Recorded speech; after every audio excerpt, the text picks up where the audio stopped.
The champagne bottle popped with a thunderclap that rattled the break room ceiling tiles. A jet of golden foam arced through the air, splattering across the mounted flat screen where my dashboards were still glowing in brilliant color. The room erupted in cheers, marketing clapping like SEAL sails, waving their ridiculous foil balloons that read, GOAT. Someone blasting a playlist of victory anthems on a Bluetooth speaker. Phones came out instantly. Selfies, team shots, videos of the ticker-like metrics rolling across the screen as if we had just cracked the code to immortality. I stood a few feet away from the chaos holding a lukewarm can of La Croix I hadn't even wanted. My system, the one I architected, coded, tested, and patched over 2 years of backbreaking nights, was performing better than anyone thought possible. 400% above projected traffic. API uptime flawless. Dashboards smooth and responsive. Cross-departmental reporting humming like a Tesla coil. It was alive, breathing, efficient, unbreakable. But the celebration didn't feel like mine. I watched as people who couldn't read a single line of my code clinked plastic flutes and shouted about our baby. My work, my sacrifice, my endless hours hunched over glowing screens. They were props now, entertainment for executives with polished shoes and hungry egos. I wasn't angry. Not yet. Just tired. A bone-deep exhaustion that made the cheering feel like static in my skull. Then Don walked in. My manager, if you could call him that, sauntered through the door with his permanent smirk and his $9 haircut that always looked like he'd run out of quarters halfway through. The crowd parted for him as if he were Moses splitting the Red Sea of mediocrity. He clapped his hands together, once loud, sharp, commanding attention. And then he did something that made my jaw tighten. He walked directly to me, patted me on the shoulder like I was a friendly dog who hadn't bitten the guests, and said casually, "Hey, quick thing, your bonus isn't going through this cycle. Policy stuff, you get it." Just like that, like he was asking if I minded taking the trash out. I blinked. Policy. "Yeah," he said, already looking past me at the glittering crowd. "Upper levels are cracking down on post-launch bonuses. Nothing personal." Nothing personal. My weekends lost to database failures that wasn't personal. The clause I negotiated with the vendor after 2 weeks of legal wrangling that wasn't personal. The blood in my coffee. The panic attacks at 2 a.m. The birthdays I missed that wasn't personal. I didn't answer, didn't scream, didn't flip a printer like some movie cliche. I just nodded once and said, "Got it." What I really got was this: they thought I was replaceable. The woman who rebuilt their data stack from the ashes of a half-finished contractor's mess was now filed under cost containment. My loyalty had an expiration date, and apparently it expired the moment my system stopped crashing. I caught Dawn's face in the corner. Dawn, the junior engineer who had sat beside me for months, pretending to be my ally. She flinched when Dawn said policy, her eyes darting away quickly as if burned by guilt. She knew it was wrong, but she stayed silent. That silence spoke louder than any of Dawn's empty words. The noise in the room dimmed for me like someone had turned down the treble on reality. I watched their mouths move, their hands clap their champagne spill, but all I heard was a low ringing in my head. I opened my inbox on my phone, flooded with messages. Congrats. Can you hop on a quick call? Can you pull some charts for us? Can you prove this system is real? Everyone wanted something, but not one email had my name in the subject line. I smiled faintly, even as my stomach nodded, because buried in their self-congratulation was the truth they had no idea what they were standing on. The entire system's legal operating status rested on one line in a contract only I had bothered to read. And that line had a condition my employment compensated. So when Don walked away thinking he had just stiffed me a bonus, what he really did was pull the pin on a grenade buried deep in the foundation of their empire. I lifted the can of flat La Croix to my lips, swallowed the metallic fizz, and looked around the room one last time. The laughter, the selfies, the false sense of invincibility, it all blurred together. They thought I was invisible. They thought I was safe to ignore. But they had no idea that the countdown had already started. I wish I could tell you that Don's words slid off me like rain on glass, that I didn't care that I was too hardened by years in this industry to let another corporate slight pierce me. But that would be a lie. His voice, casual and dismissive, cut deeper than he could imagine. The celebration carried on around me sales, bragging about their record-breaking quarter marketing snapping photos with glittering captions already pre-written in their heads. But all I could hear was the eco policy stuff, nothing personal. It was personal. It was personal when I dragged myself out of bed during a snowstorm because the database refused to cooperate, and Dawn's text had read only "fix it," urgent, no thank you, no are you safe to drive, just fix it.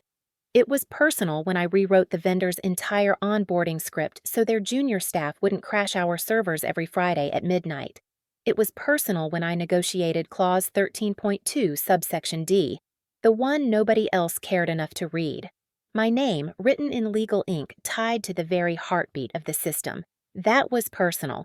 I looked at Don's back as he walked away, chatting with an executive as though he hadn't just gutted me in public. My fingers twitched with the urge to grab him by the collar, to drag him into the server room and show him the log files, the sleepless hours, the sheer weight of what I had carried on my shoulders. But instead, I turned my gaze back to the flat screen on the wall. Numbers danced across it, traffic 400%, above projections load, balancing flawless error rates lower than any benchmark they'd set. The machine was alive. My machine.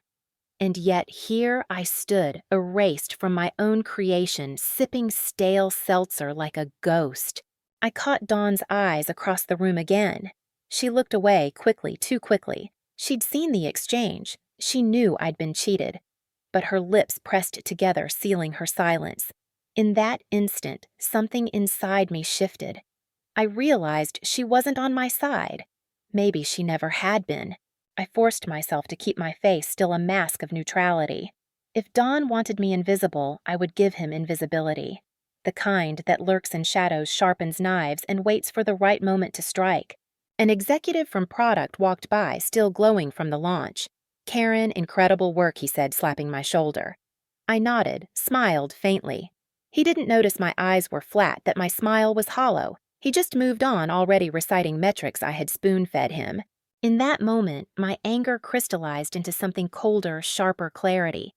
They thought they could insult me with impunity. They thought they could bury me under policy jargon and let my name rot in the footnotes. But they had forgotten one thing. The system wasn't just built on my code. It was built on my terms. Clause 13.2, subsection D. Compensated employment status of the designated technical lead is required for license validity. I whispered the line in my head, like a prayer, like a secret spell. They had just broken it, and when you break a spell, you invite the curse. I didn't storm out. I didn't rage. I did something far more dangerous. I went quiet. I turned back to my desk, ignored the chatter and the clinking glasses, and let the noise fade until it was nothing but a dull hum.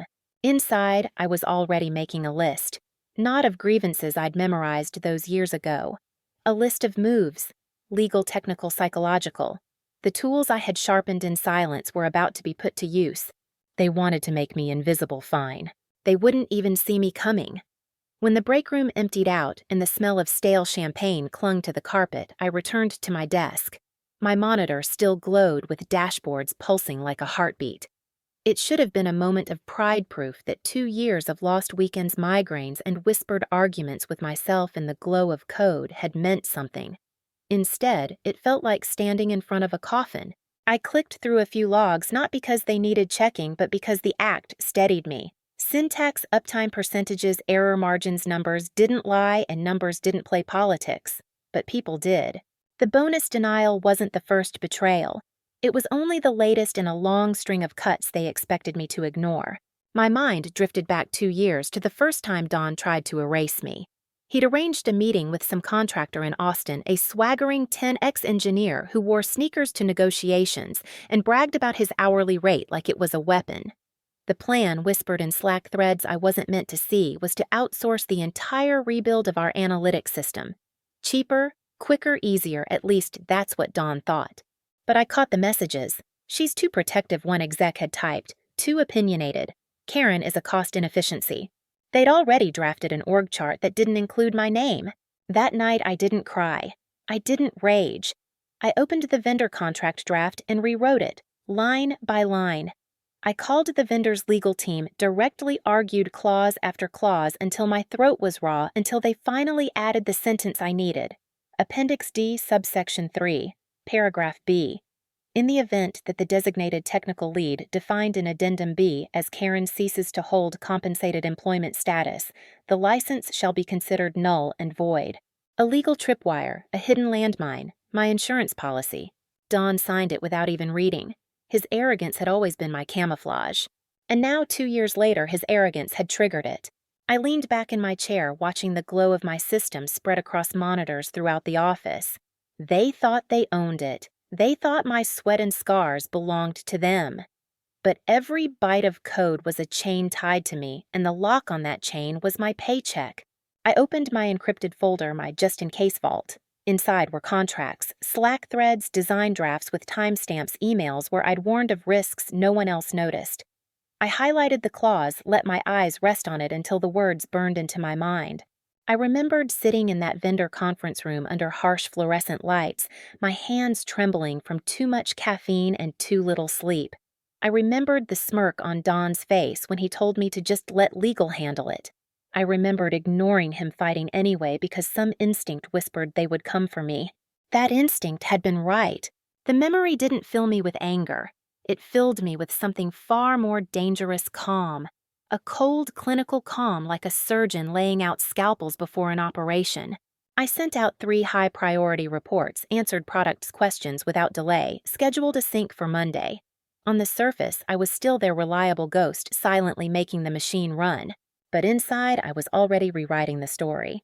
This wasn't rage. This wasn't revenge, not yet.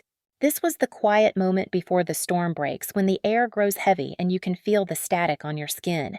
The seed had been planted years ago. Don had just watered it with his arrogance. Now, all I had to do was wait for it to bloom. Monday morning, the air in the office still smelled faintly of burnt coffee and confetti glue. People strutted past my desk in bright colors, voices pitched just a little higher with self-importance. The launch was being talked about like it was a moon landing, a triumph for the team. At 10:06 a.m., the official post-mortem report dropped into everyone's inbox. A neat PDF dressed in company branding, dripping with self-congratulation. I opened it mechanically, eyes scanning across pie charts, stacked bar graphs, performance metrics. The numbers were flawless, pulled directly from the system I had built. Then I saw it. Page 2. Architecture overview. 2 pages long. Diagrams, bullet points, even carefully chosen turns of phrase. Words that weren't just familiar, they were mine. Entire sentences I had written in Slack 6 weeks earlier, lifted without edit. And at the bottom of the page, author's product lead, VP of operations, and Don. My name was gone. Not even a footnote, not even a vague acknowledgement in the special thanks section. It was as if I'd never existed. For a moment I sat frozen hands hovering above the keyboard. My throat went dry, my stomach hollow. It wasn't just theft, it was erasure. Watching yourself be scrubbed out of existence in real time. The work of years reduced to a trophy for men who couldn't tell Python from a snake. Slack lit up immediately. Dozens of emojis, applause, confetti gifts. Amazing teamwork. Proud to be part of this historic win. I watched the words flicker across the screen like a funeral procession. Every cheer was another shovel of dirt thrown over my name. I didn't reply. No snide emoji, no clipped looping myself in here. Just silence. Instead, I opened a new local folder and labeled it Insurance. My hands moved with deliberate calm, dragging copies of design drafts, Slack conversations, version histories, screenshots of architecture diagrams with my initials on the commit logs, metadata with timestamps, proof, receipts.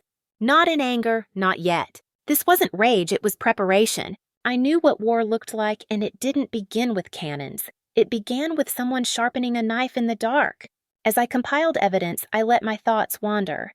The irony wasn't lost on me. I had warned them again and again about the risks of ignoring the fine print of cutting corners of building empires on fragile foundations. They hadn't listened then. They weren't listening now, and soon they would pay for it. I closed the report, my pulse steady, my mind razor sharp. They thought they had erased me, but what they didn't know was that ghosts are hardest to kill. The week after the launch, the office hummed with the smug self-satisfaction of people who thought they had climbed Everest when really they'd been carried up by a Sherpa. Everyone was still drunk on confetti and congratulatory emails, but beneath the noise, the first tremors of unease began to ripple. It started casually, almost as a joke. I was at my desk cleaning up post-launch cash reports when one of the DevOps guys, Eric, the one with the world's okayest engineer mug, wandered past, frowning at his laptop.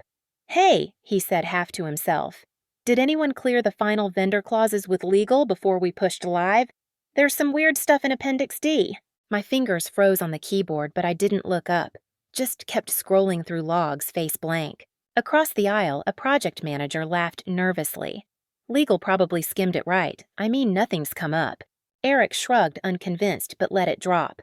He had no idea how close he'd come to detonating the mine buried under his feet. I sipped my coffee, letting a faint smile curl at the edge of my mouth. The kind of smile you give a magician right before he realizes the rabbit's chewing through his sleeve. But I wasn't the only one who had noticed. Later that afternoon, I slipped into the break room for tea.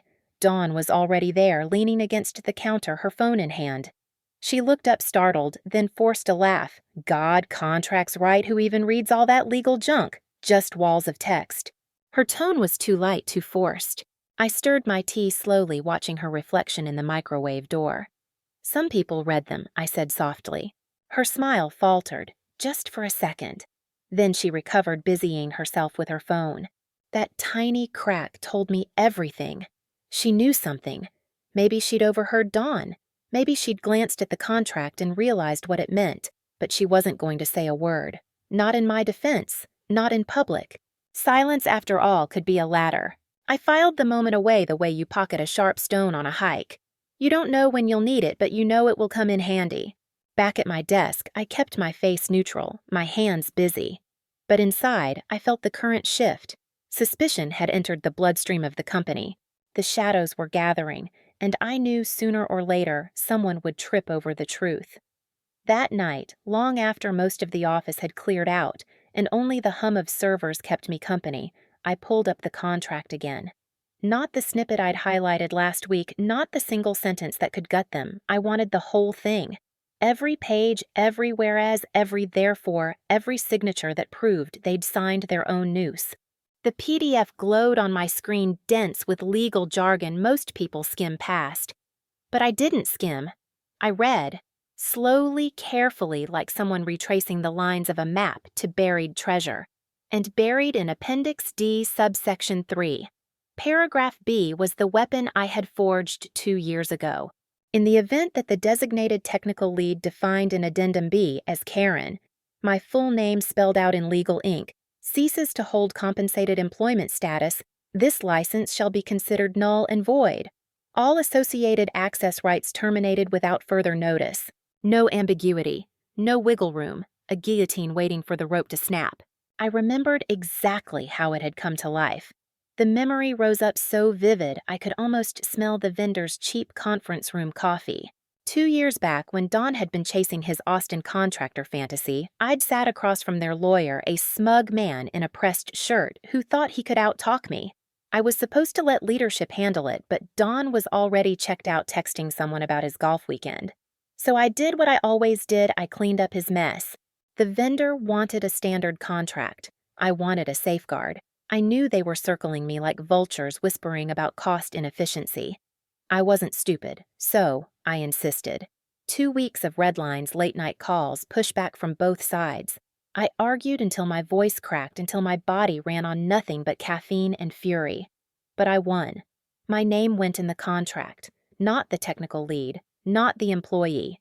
Me, Karen, written like a brand across the entire foundation of their system. Don signed it without even glancing at the fine print. His arrogance had always been my shield, and now his arrogance was going to be his downfall. I leaned back, letting the glow of the screen wash over me. For the first time since the launch, the knot in my chest loosened. This wasn't rage, wasn't even bitterness anymore. It was clarity. Cold, surgical clarity. They thought they had erased me from the celebration. They thought they could take my work, slap their names on it, and leave me to fade into the background. But the system wasn't theirs. Not legally, not spiritually. It was mine.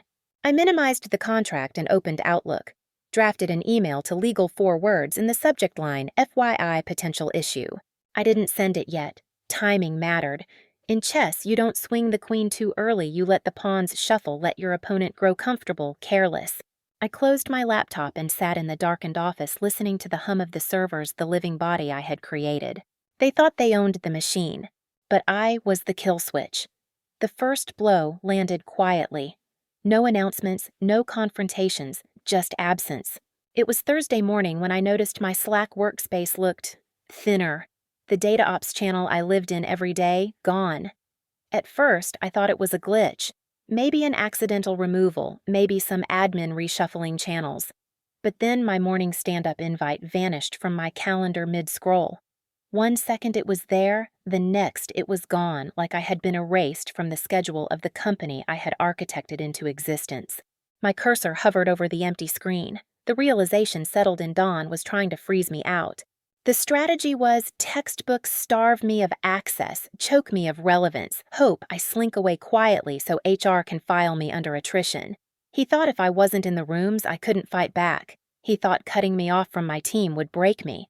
What he didn't understand was that he was cutting the wrong wire. I didn't panic. I didn't beg to be added back. Instead, I opened a new spreadsheet and gave it the blandest name I could think of: Critical Dependencies, Analytics by V3.6. And then I started listing, line by line, system by system, daily sales dashboards for the board powered by my pipeline, customer churn reports for investors built on my scripts, forecasting models for the CFO's quarterly call my code, compliance audits, uptime monitors, anomaly detection, my cron jobs, my Kafka streams, my fingerprints. By lunchtime, I had 43 critical dependencies. By end of day, 68. By midnight, 92. Each one labeled with failure conditions, each one annotated with the ticking timer of what would happen if my license clause detonated. Looking at that spreadsheet was like staring at a map of a city wired with explosives. Every glowing system in their empire was a domino standing on my shoulders, and Dawn had just kicked the first one. At 6 p.m., I packed up calmly, slipping a hard drive into my bag. Encrypted, time-stamped, complete with a backup of infrastructure dependencies. Insurance on top of insurance. Walking out of the office that night, I noticed something no one met my eyes. The same people who clapped champagne foam off their shirts earlier in the week now glanced away like I was a ghost drifting down the hallway. Maybe they already sensed it. Maybe they knew what Dawn didn't, that silence is never surrender. It's the sharp intake of breath before the blade comes down. Friday morning broke with the same corporate cheer as always: half-stale donuts in the kitchen, the faint smell of burnt espresso, the clatter of keyboards pretending at productivity. But beneath the surface, the air felt different. At 9:14 a.m., my inbox pinged. A new message. Not from Dawn, not from HR, but from Rebecca, our lead counsel. Subject: quick clarification, analytics license. I clicked it open. The body was polite, almost boring in its restraint. Hi, Dawn, looping you in on Appendix D of the Analytics Licensing Agreement. Just want to confirm current compensation alignment with designated technical lead to ensure continued compliance. Thanks, Rebecca. She had CC'd me, not by accident. I read it twice, then leaned back in my chair. Rebecca wasn't the type to waste words. If she was asking, it meant she already suspected. Lawyers like her didn't go fishing, they cut straight to the artery. Don, of course, didn't answer. His Slack dot flickered between in a meeting and active for 6 straight hours, but his inbox remained silent. A non-response as strategy. He thought if he ignored her, the problem would go away.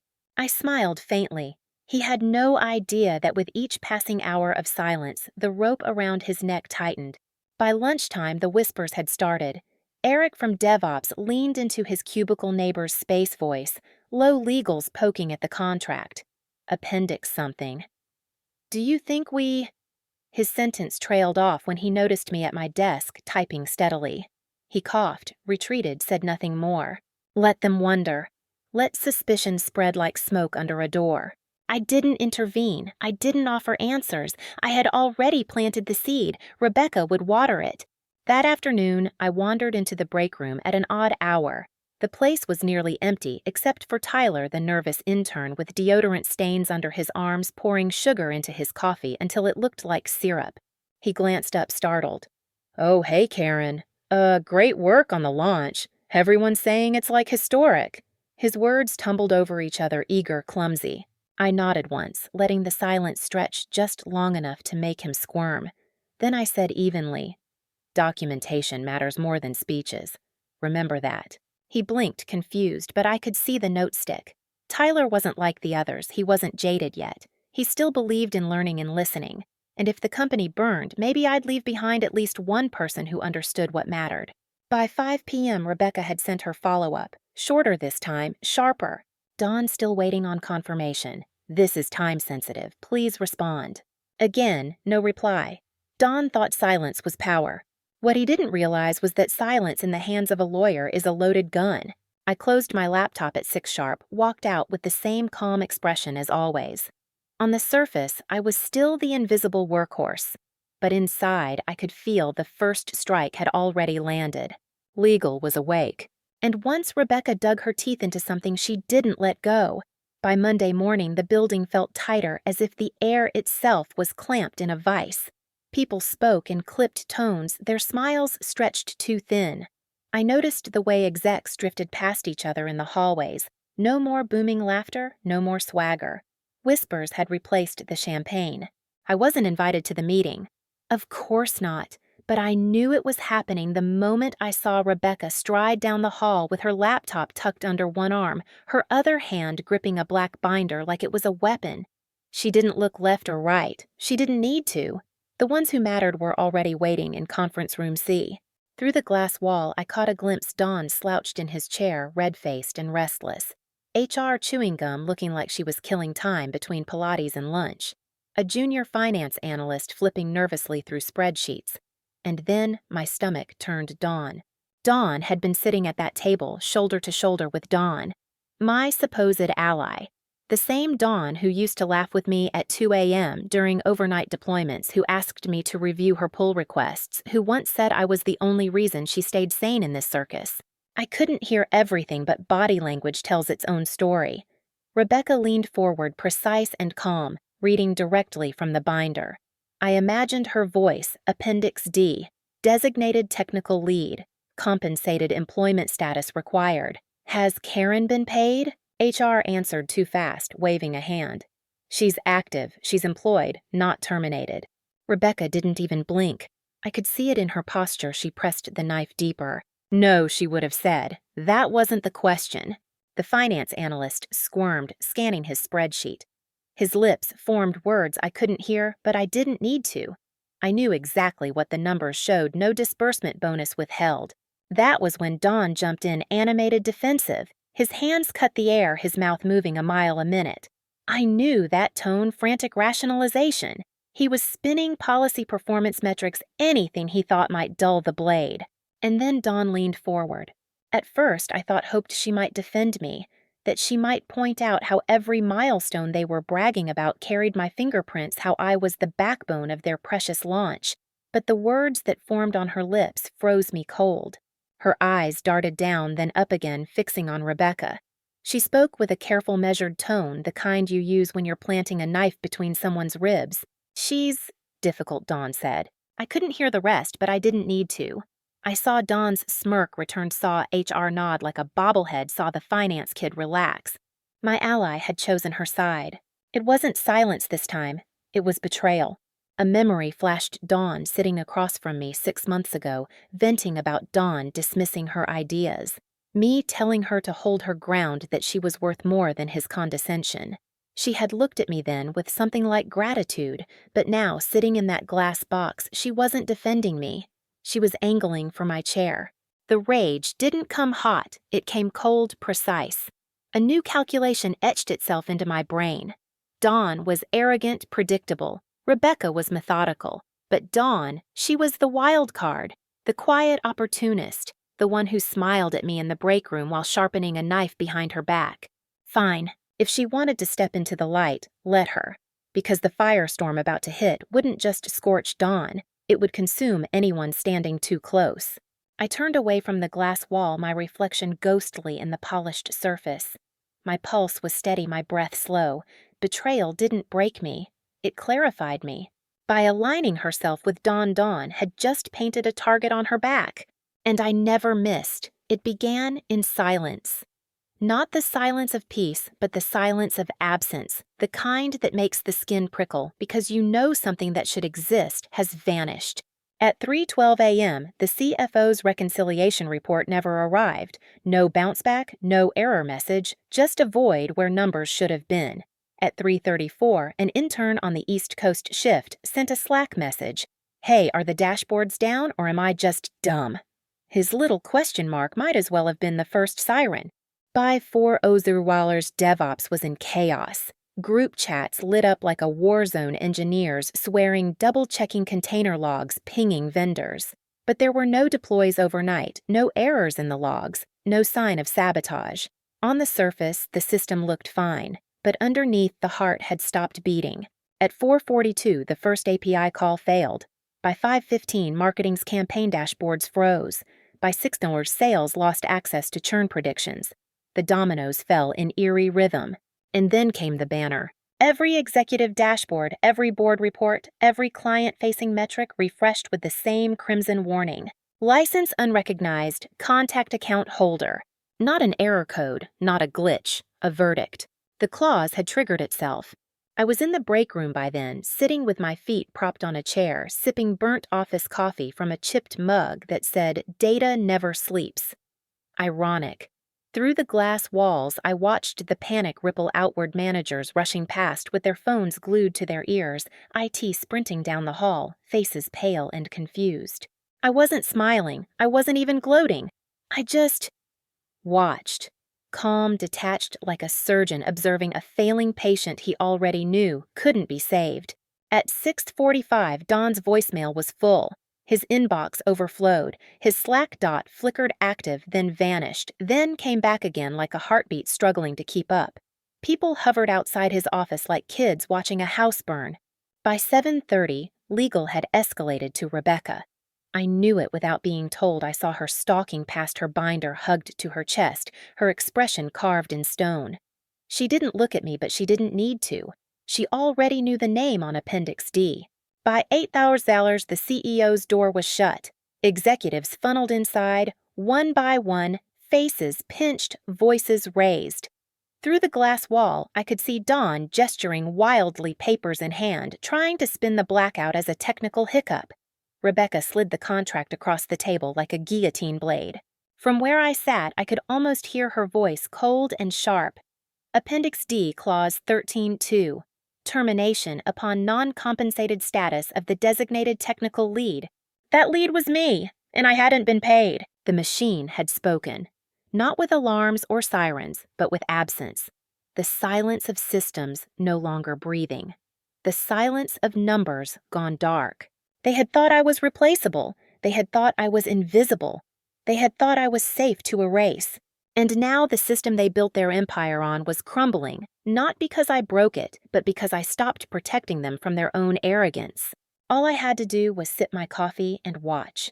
By mid-morning, the building felt less like an office and more like a hospital in triage. Phones rang endlessly unanswered. Slack threads exploded with half-baked theories, each more desperate than the last.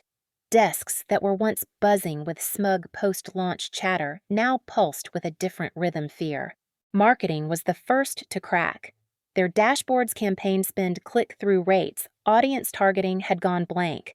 A woman from that team stood in the hall with a granola bar half unwrapped, sobbing as if her tears might bring the numbers back. Someone else muttered that the blackout meant millions wasted in ad spend by the hour. In finance, the mood was worse. Their spreadsheets were frozen, reconciliation reports dead. One junior analyst was hitting refresh with manic speed as though brute force could resurrect the data. Another muttered, "This looks like compliance." Not a glitch. Compliance doesn't forgive. His face was gray as printer paper. Legal knew it wasn't a glitch. Rebecca had already confirmed what I knew she'd find. The breach was real, undeniable, signed in ink. I watched her stride between departments like a general in a battlefield hospital calm. but merciless binder snapping open and shut like a gavel. Meanwhile, poor arrogant Don was unraveling. I caught a glimpse of him pacing in the executive wing, sweat staining the underarms of his too cheap dress shirt. His Bluetooth headset dangled from one ear, his words tumbling out too fast. "It's just handshake issues with the vendor. We can patch it. Temporary setback." No one believed him. The CEO's office became a revolving door of red faces and raised voices. Through the glass, I saw the CFO rub his temples so hard I thought he'd drill into his skull. The VP of sales whispered urgently into his phone, then slammed it down hard enough to rattle the table, and Rebecca, always calm, always surgical, just pointed to the clause highlighted in her binder. Again and again. Then the vendor struck their own blow. At 10:43, an email hit every executive inbox at once. I knew because I saw the subject line pop across the corner of my monitor, bold and merciless. "License invalid due to breach. Contact designated account lead for reinstatement." The account lead, of course, was me. I imagined the silence that followed in that conference room the moment when every executive realized they weren't just facing downtime, but legal exposure. Every dashboard, every investor-facing metric, every quarterly forecast was suddenly toxic, non-compliant, illegitimate. I wasn't in the room, but I didn't need to be. My name was there louder than if I'd kicked the door open myself. And still I didn't smile. Not yet. I sat in the break room with another cup of bitter coffee, letting the storm rage around me. The company wasn't just panicking, they were bleeding, and they had no one to blame but themselves. Because I hadn't fired a single shot. The trigger had always been theirs. I'd only built the gun. The day crawled forward in chaos. By noon, the office felt like a war bunker under siege. Marketing had stopped pretending. Their team leads sat with blank stares, whispering about cancellations and brand collapse. Finance was worse. One junior analyst had his head in his hands, whispering over and over, "We can't certify numbers. We can't certify numbers." By 2 p.m., Don was a ghost of himself. His once smug voice had gone shrill, echoing down hallways as he tried to convince anyone who would listen that this was a temporary technical hiccup. But his words had no power anymore. Even the interns stopped nodding. At 4 p.m., the vendor delivered their second blow, a follow-up email.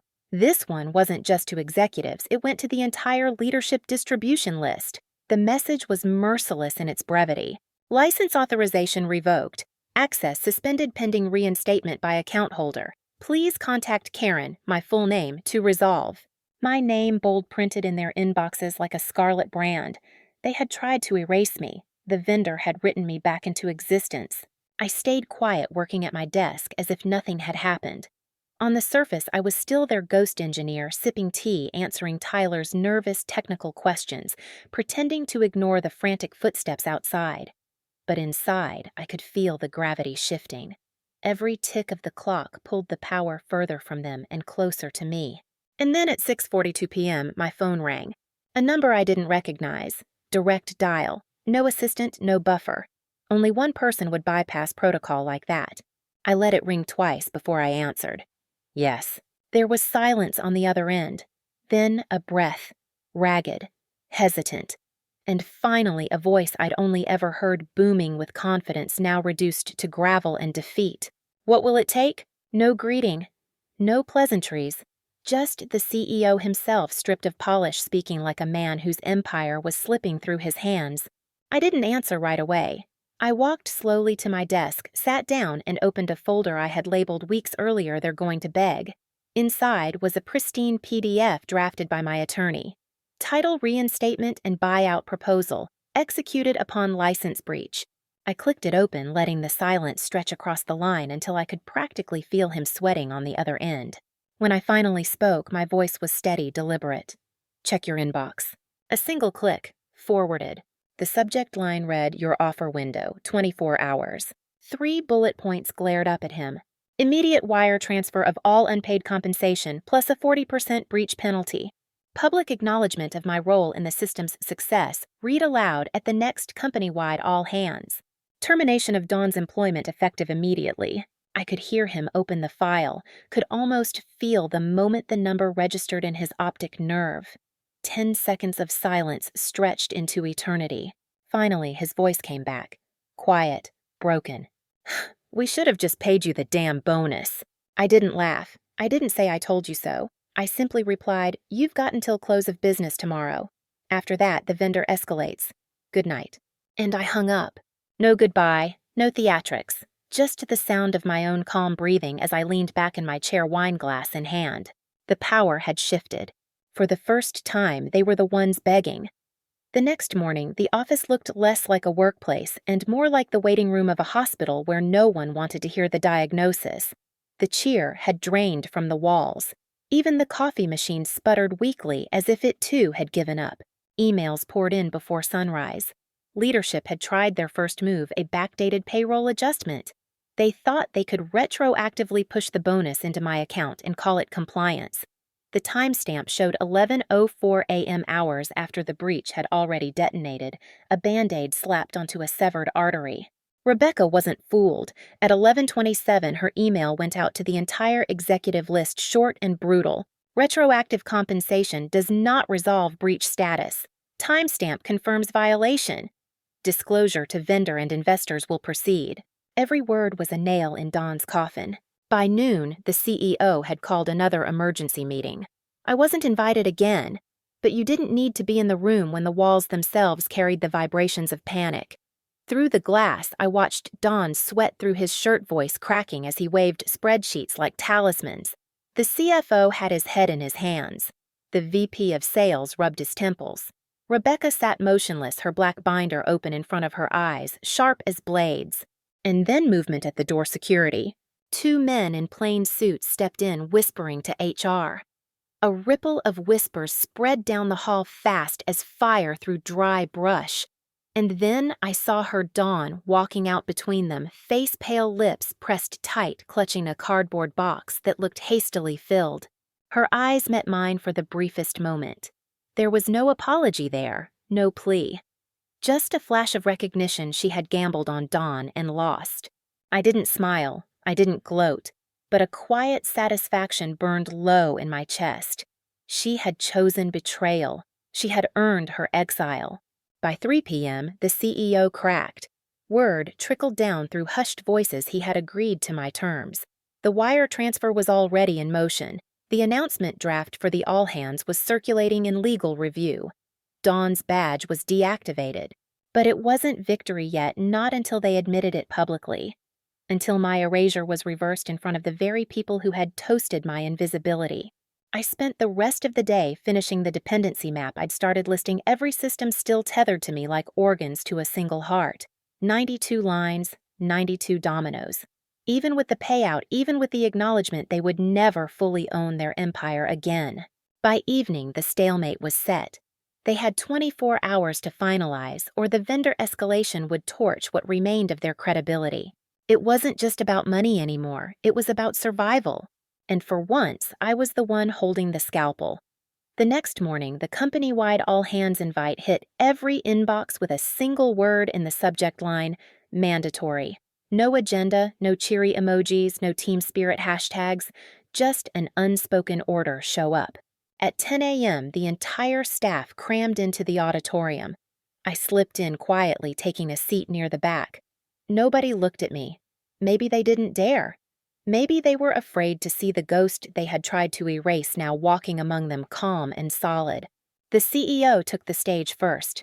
His suit was immaculate, but the sheen of sweat on his forehead betrayed him. He gripped the podium as though it might anchor him against the storm.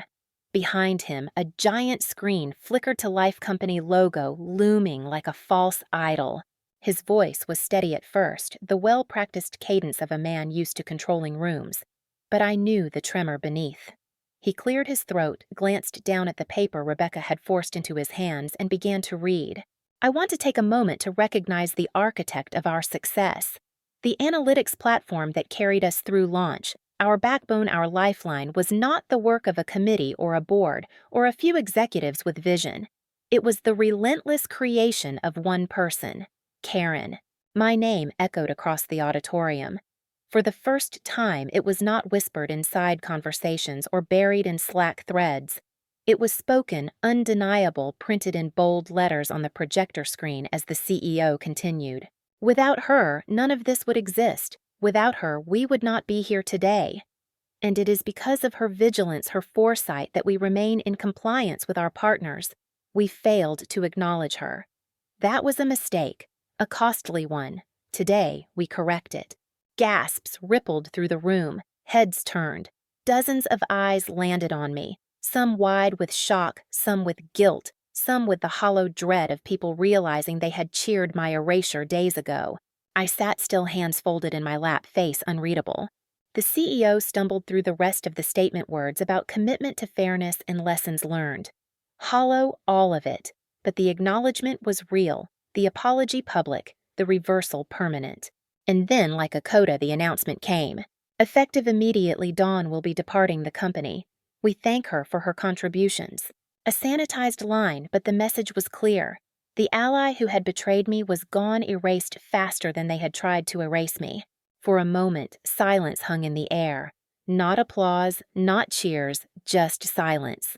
A heavy, thick silence that said everyone knew exactly what had happened, even if no one dared to speak it aloud. I rose from my seat slowly. Every eye followed me as I walked out. I didn't linger, didn't bask, didn't gloat. The victory wasn't in their stares. It was in the quiet fact that I had rewritten the story on my terms. Back at my desk, I opened my bank app. The wire transfer was there, compensation penalty, the 6-figure buyout clause, numbers glowing in confirmation. For the first time in months, I felt a weight lift off my chest. Not relief exactly, something sharper, cleaner. Satisfaction. Sweet, surgical revenge. 2 weeks later, the office looked like a war survivor trying to apply makeup over scars.